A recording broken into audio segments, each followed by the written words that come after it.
You don't want to be like this. This is disgusting. This is awful in every way. If I could kill it, I would. But I legally can't. But I've considered it. Ah! Good God! It's hideous. But beautiful in an ugly way. But mostly hideous. Ugh.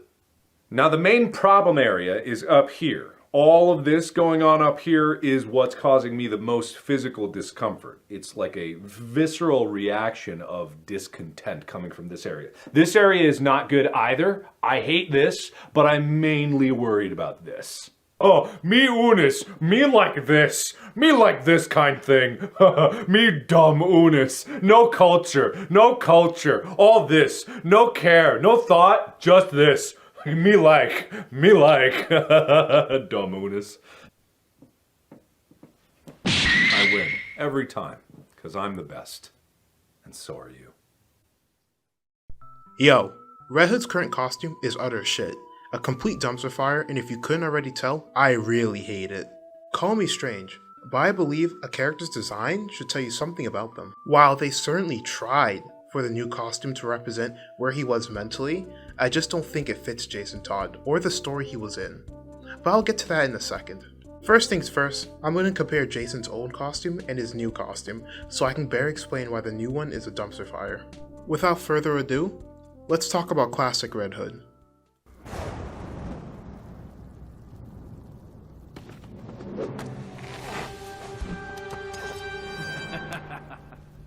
Look at you. I guess we should keep it even.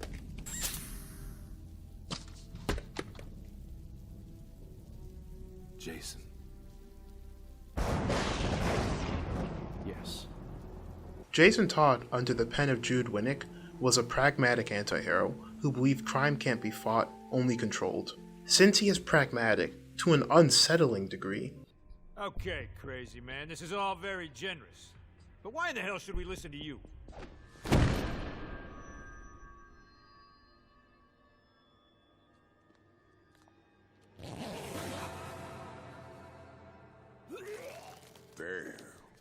Those are the heads of all your lieutenants.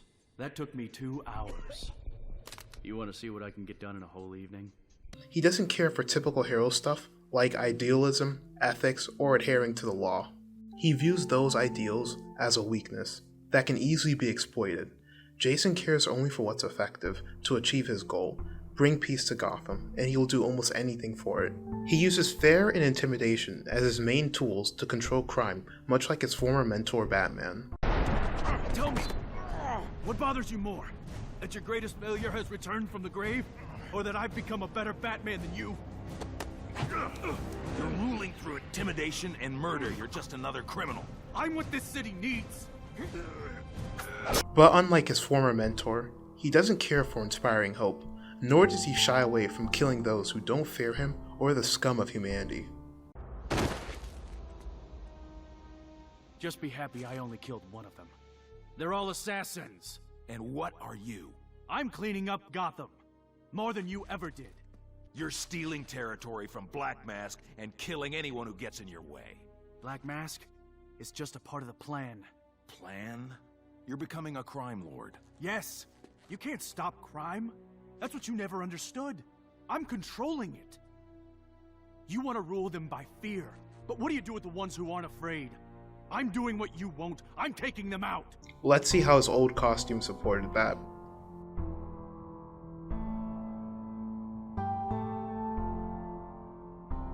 Jason wears a very durable helmet, and underneath he wears a domino mask. On his body, he dresses in a lightweight combat armor, tactical pants, cuffed gloves, combat boots, and a leather jacket that acts as a utility belt.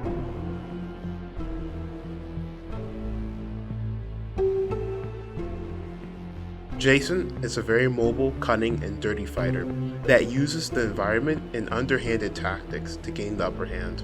He has no sense of honor in a fight and will do whatever it takes to kick his opponent's ass. Distractions? No sweat. Using your opponent's costume against them? He does that. Surprise attacks? Easy. Trash talk and manipulation? He's not above that. Poisoning a man's drink? Fair game.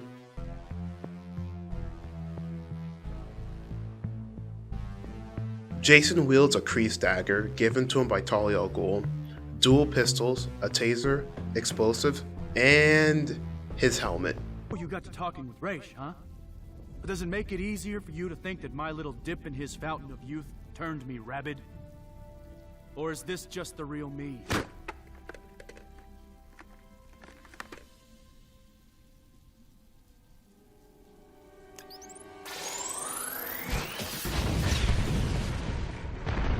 Nothing too flashy, just what he needs to get the job done. His costume, fighting style, and weapons are all very pragmatic and give hints to who he is and what he is about well. His fighting style emphasizes his ends justify the means approach to crime fighting. He doesn't care for skillful, honor-based fights. If you stand in his way of doing what's right, you're just another obstacle in his path to peace that needs to be taken down by almost any means necessary. His weapons strongly support his methods of using fear to control crime. Knives and guns by nature give a natural air of intimidation without him having to do anything, naturally already putting most mobsters and criminals on edge and willing to listen off the rip with minimal effort. His costume being literally equipment you can buy with no added emblems and minimal stylization really showed how little he cared for typical hero stuff. Even him using a jacket rather than a utility belt, or dropping the cape entirely, has its reasoning. You can see this with how he constantly targets and criticizes Batman's cape and belt. His costume design is all about practicality and maximizing efficiency while minimizing weakness. Overall, 10 out of 10 costume that really didn't need a change. Now it's time for the piece of shit itself, the Outlaw costume. And in issue 26, we saw not only the change of Red Hood's persona, but also his look. Red Hood has a new look, and part of that was the decision to play up this kind of outlaw, and the world's most famous outlaw was Robin Hood. After his best friend Roy died, he decided to change up his look, and what we realized was up until this point he had a lot of body armor, and now he's more in a t-shirt, and we realized that that's him trying to experience the pain and hurt that he's feeling. He was feeling vulnerable, so let's make him look vulnerable and make him feel more in the moment, less like a superhero. What? Alright, first, before I start bitching and moaning, I'm gonna give a quick overview of Outlaw Jason like I did for Classic Jason. Outlaw Jason is a pragmatic hero who still wants to kill the scum of humanity, but at the same time wants to be in the good graces of his family, so he follows Batman's rules, loosely, and still sometimes butts heads with his former mentor, friend, and father. Let's see how his outfit supports this.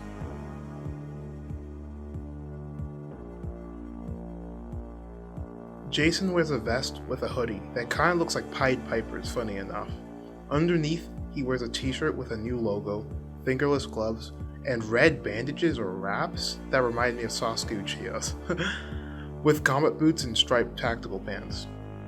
Overall, his design is much more stylized and superhero-y, if that makes any sense, despite the aim being more grounded. Outlaw Red Hood is more of a highly skilled brawler rather than the tactician or trickster he used to be, using mobility and brute strength to overpower his opponents with some quick thinking here and there. He still uses dual pistols, but now he uses a katana instead of his knife, and a crowbar. So cool. Now, it's rant time. Okay, let's get the positives out of the way first. Okay, now that the positives are out of the way, just kidding. There are some things I actually like. His more superhero-y costume fits him being closer to the Bat family, and more accepting of general heroics that he once mocked. He still uses dual pistols, which is cool and dandy. Good job, DC. You got that right at least. You get a gold star. And in the shadows, his hood plus domino mask can create an effect similar to Batman's, which is cool. That's all the positives out of the way for real this time. Let's get on to bitching and moaning. Let's quickly revisit the goal of what this costume was supposed to convey from writer Scott Lobdell and artist Pete Woods, respectively. After his best friend Roy died, he decided to change up his look, and what we realized was up until this point he had a lot of body armor, and now he's more in a t-shirt, and we realized that that's him trying to experience the pain and the hurt that he's feeling. He was feeling vulnerable, so let's make him look vulnerable and make him feel more in the moment, less like a superhero. They wanted the costume to make him look less like a superhero and overall show Jason's vulnerability after the death of his best friend and losing the Outlaws. First off, they failed in making him look less like a superhero for reasons stated above. Secondly, his writing doesn't support the whole vulnerability angle, but I'll get to that in a bit. There are better ways to convey vulnerability while still having the character look competent. For example, look at Future State's Batman's design. They took away his famous helmet that was necessary protection and supported his fighting style. In return, he got a Mortal Kombat ninja mask that serves zero purpose at all. Now, let's talk about his arms.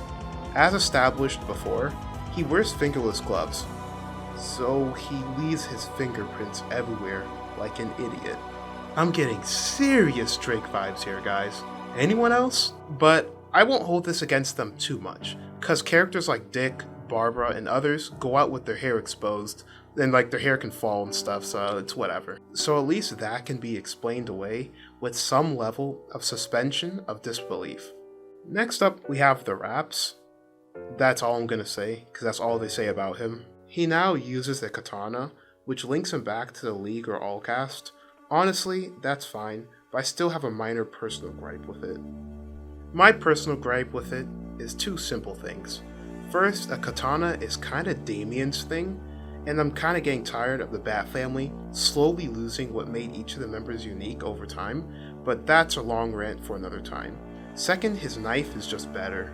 To keep it brief and quick, the knife had a history being a gift from Talia al Ghul and connected him to the League, where he got resurrected.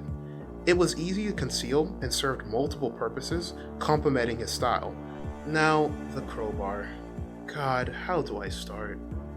Okay, first and foremost, a crowbar isn't a weapon, nor necessarily useful to what the Bat family does. If it was, they would all carry one. A crowbar is a tool made for opening boxes and crates. But no more beating around the bush. I know what giving him a crowbar was supposed to reference. Hey guys, do you remember when Joker beat Jason into a bloody pulp with a crowbar and left him near death to get blown up? So cool! So now we have Jason going around beating people up with a shit impractical weapon that he was tortured near death with. Cause that's cool to them. The craziest thing is, that was probably the case too. In some of the rough drafts, you can see Jason having dual fucking crowbars, like he's some fucking Jedi of crowbars. As I said earlier in this video, designs should tell you something about the character and they should make sense in and out of universe. Does he like inflicting his pain on others? I guess this current Jason does, cause that's all I can get from this weapon choice. But he wasn't like that before. But you could make the argument that him using the crowbar represents him getting over his trauma. If you're a fucking idiot. Now, just imagine for a second. If once Barbara confronted her trauma in Oracle Year 1, she started to use a revolver to blast criminals in the spine, or just started to Bane backbreaker people when she became Batgirl again, to symbolize she defeated her trauma. Rightfully so, people will be like, what the hell? I'm no psychologist, but inflicting your trauma onto others isn't a sign of healing. Quite the opposite, actually. But you know what? I wouldn't mind all the fuckery of this costume if it wasn't trying to present stuff like the crowbar as cool. Correct me if I'm wrong, but inflicting your pain on others is a coping mechanism that a mentally unstable person would do and shouldn't be presented as cool, right? But no, it's presented as something cool, always front and center on all the covers featuring this garbage costume. So, from an out-of-universe analysis, this costume makes no sense. And from an in-universe analysis, it's confusing as well. If he was going around in a t-shirt, literally dealing with grief through trying to feel pain, and bashing people's heads in with a crowbar, and you know, one of his friends in the Bat family called him out on his shit, and it was presented as something unhealthy that he had to grow from. It would at least start making some sense. But Outlaw Jason just doesn't come off as the guy Scott tried to summarize him as. His general writing doesn't support someone who's trying to cope with loss and pain. He isn't written as a mentally unstable dude trying to deal with pain and grief. No, he is written as some sort of badass hero. Scott still writes him as he did before, which is jarring to say the least. So the costume fails at what it's supposed to represent. And in conclusion, want to know what I get from this trash-ass bottom feeder costume? That my main character in Redhood Outlaw is first and foremost an idiot who wears a costume that leaves him more exposed than ever before and is extremely mentally unwell. But the writing doesn't support that. I'll admit, it looks cool, but it's literally all style over substance and doesn't fit Jason. Anyways, thanks for listening to me bitch and moan for like 10-15 minutes. So yeah, in general, I prefer practical, simpler designs for Red Hood. I think they fit him better overall than like the over-the-top and practical stuff. The 4 costumes I have up right now are like my gold standard Red Hood costumes, with the first obviously being my favorite.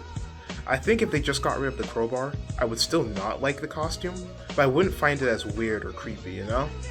Before I leave, check out Blush's SoundCloud. He's the one who made the background music for the old Red Hood costume section, so if you like that song, go ahead and just check out his other stuff, you know? And don't forget to call me an idiot and tell me why I'm wrong. So yeah, peace out guys, until the next rant. Let's think about this for just a second, and stop. Just don't just react. If you think about this, that means this guy who has now been crime fighting for, let's say, 10 years, 12 years, has decided, do you know what I've always needed when I'm crime fighting? A crowbar. This is a decision he must have made from all the years of experience. The one thing he's been missing from all of this time is a crowbar. Not in the. What makes this sick is that's what killed him.